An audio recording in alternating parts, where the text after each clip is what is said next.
Yung Thailand, 36 to 37 yung kanilang tariff. Si Indonesia, from 32%, naging 19% lang yung negotiated tariff nila after bilateral talks. Si Philippines, originally 17 yung ini-impose sa ating tariff ni Amerika. Tapos binago nila, ginawa nilang 20% despite diplomatic efforts.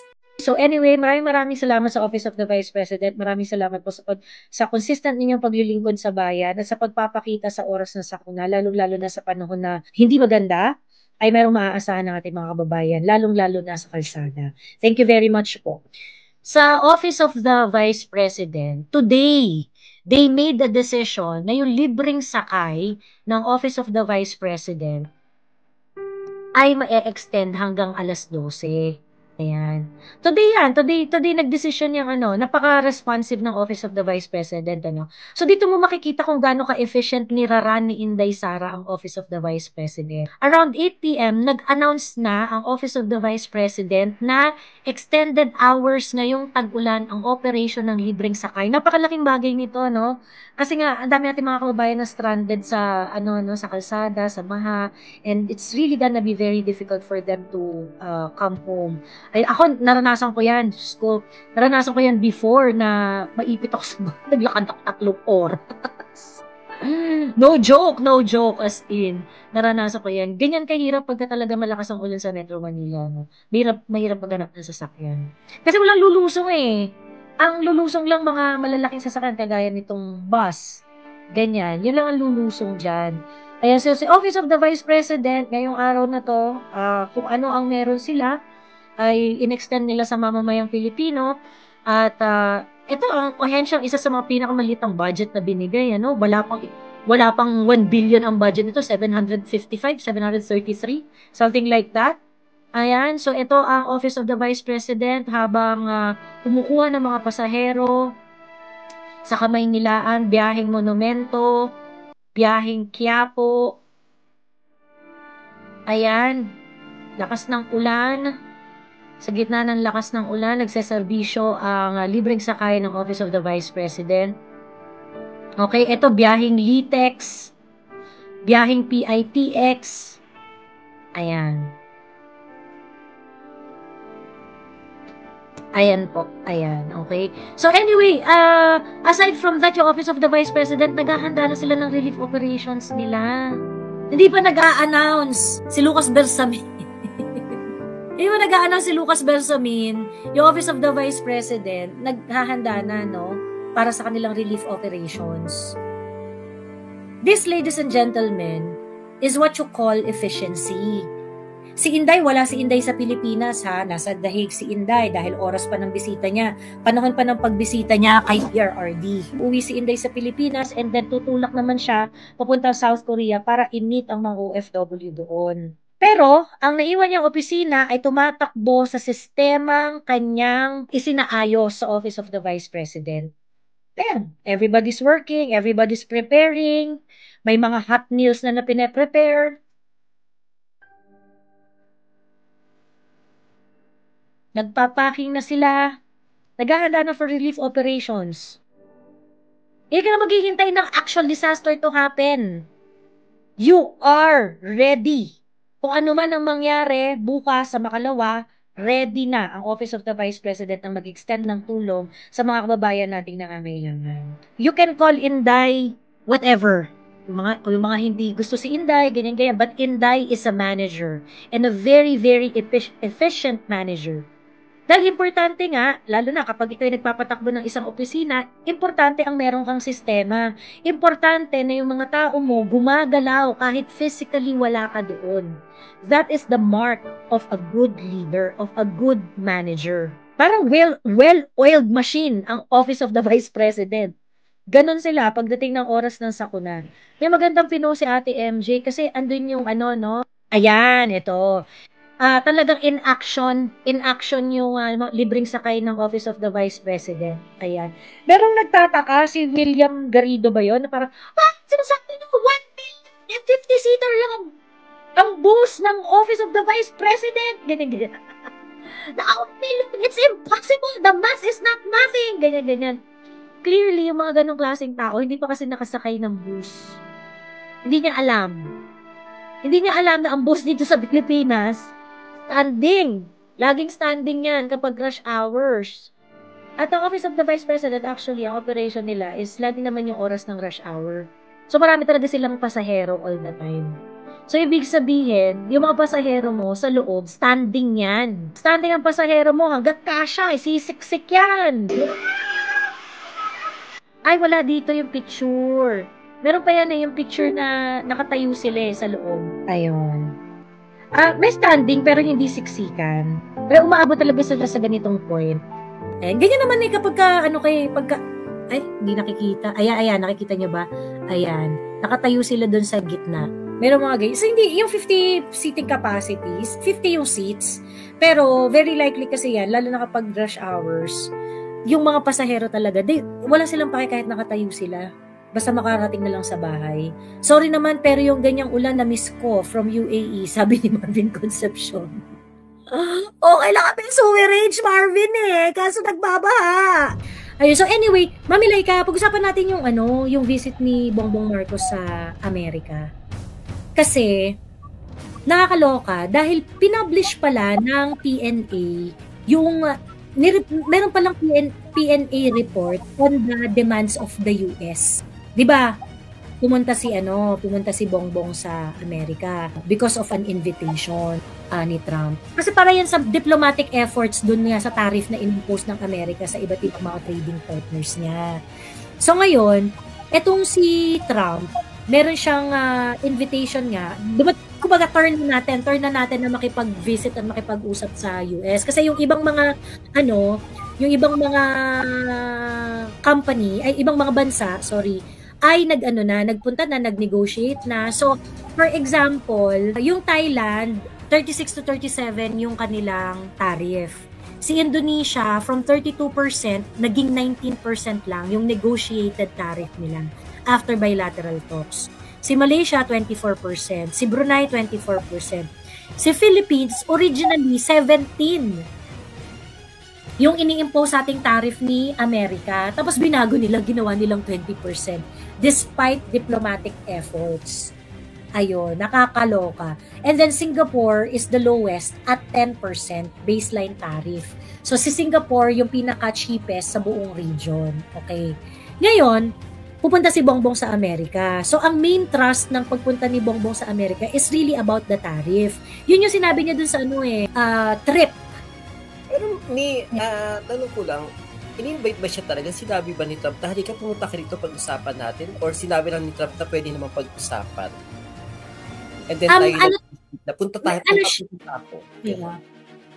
Kasi siya, yung para siyang lahat ng bansa, meron kayong turn to go to the US to talk to Trump para pag-usapan yung tariff. So dumating lang yung turn natin. So parang it's really not something very special. Kasi lahat naman talaga kinausap niya. So it's really more of that. So yung negotiation nila, kumbaga meron nang inimpose si US na papayag lang kami kung ito yung mga kondisyon. Yun yung nabasa ko, talagang made public ba yun ever since? Akala ko nung una hindi siya made public yung mga imposition ni Trump. Pero ni-report nga ng PNA, kasi sa report ng PNA, para raw magkaroon ng reconsideration doon sa 20% tariff on PH goods. Ito ang gagawin ng Amerika. So, in this article, at least meron mga 3 or more na conditions yung Amerika in order to reconsider yung tariff. Ayan. So, basahin ko lang Mami Laika kasi sabi dito, the Philippine government is looking to renegotiate the 20% tariff imposed by the Trump administration on Philippine goods, according to Philippine Ambassador to the US, Jose Manuel Romualdez. In a letter dated July 9, addressed to President Ferdinand R. Marcos Jr., US President Donald Trump announced that beginning August 1, 2025, the US will raise tariffs on Philippine goods to 20%. Up from the previously announced 17% rate. Etong 17% rate na to, nakakaloka to kasi parang 17%, meron ka ng diplomatic effort, pagkatapos tinaas pa rin ng US. Diba? Yung parang 17% yung originally na in-announce, pagkatapos biglang 20% ng parang Hindi mo na nga napababa, tinaas pa. Oo. So anyway, yung 17, hindi nga siya naging 17, ginawa siyang 20, in-increase pa yung tariff. Pagkatapos, ang sabi dito, in a text message to the Philippine News Agency on Thursday morning, Romualdez said Manila would formally request a review of the tariff hike from Washington, D.C.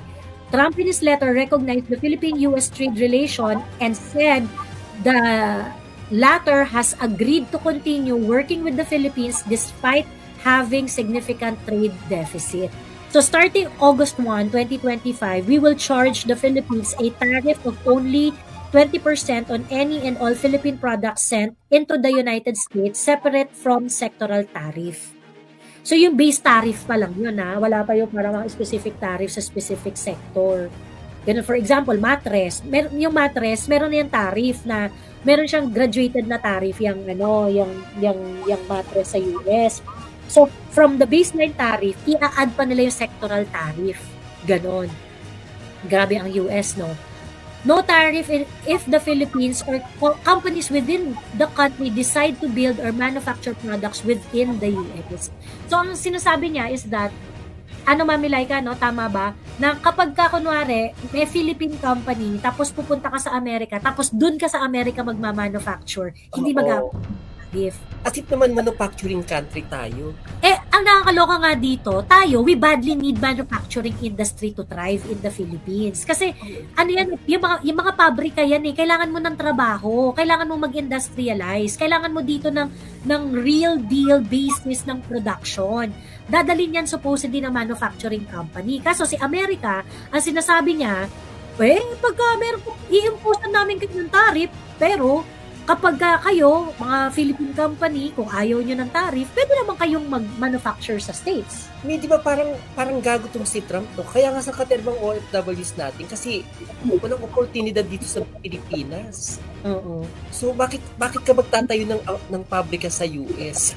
Tapos, ito pa, yung sumunod niya na, yung sumunod dito na punto, the US, he added, is also open to reconsider an adjustment if the country opened its closed trading markets to the United States and eliminates its tariff and non-tariff policies and trade barriers. So gusto ng Amerika, open market sila sa atin. So magiging parang extension tayo ng market ng Amerika. Bubuka ka tayo sa kanila. Depende kung gaano kaluwang yung pagbukakan natin sa kanila, ganun yung tariff na ibibigay natin sa kanila. So for example, merong mga bagay na yung 100% kailangan owned by the Filipino nationals kasi nga yung medyo protectionist yung ating protectionist yung ating constitution . So there are very very few businesses left na kailangan 100% na Philippine owned. Ganon. So, ibig sabihin, hindi po pwedeng mag-compete ang foreign market doon. Kaya, for example, yung media practice, ganyan. Yung media practice, ganon. Tapos yung ad agency, parang 75% dapat fully Filipino, 25% lang ang owners. So, ang ayaw ng Amerika is yung mga ganong trade barriers. Hindi. Dapat makakapasok kami dyan. Ganyan. Retail also. Yung retail, di ba parang meron yung rin limitation na certain amount, pwede kang pwede yung ma-liberalize. Pero kapag mas mababa dun sa certain amount na yon, kailangan Filipino enterprise siya.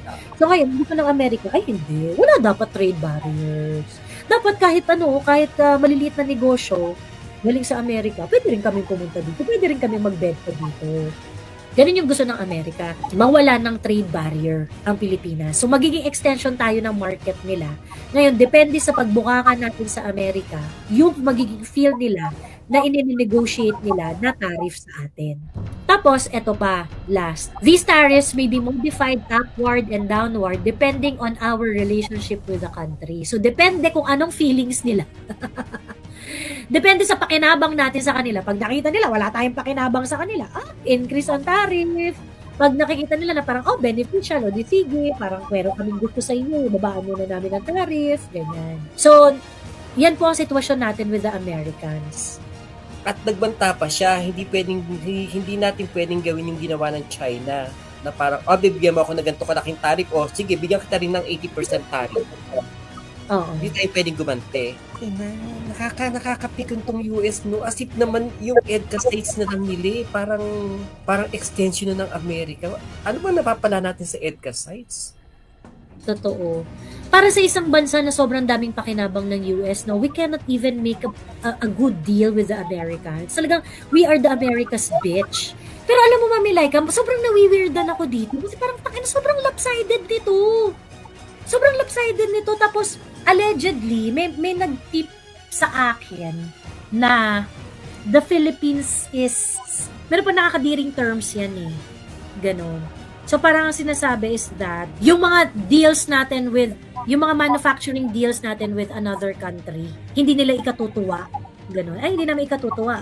Parang makaka-apekto yan sa tariff na ibibigay namin sa inyo pagka meron kayong, meron kayong mga manufacturing agreement or meron kayong mga deals with other countries. Tingin ko mas okay kung makikipag-partner tayo sa China given yung product nila sa laki ng population nila than US. Tapos marami pa yung China sa atin.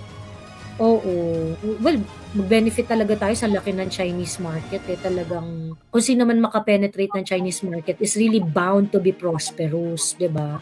So, yung punta dun para pakipag-negotiate, para ibaba yung 20%, pero ang daming condition na parang mas masahol pa kaysa sa 20%.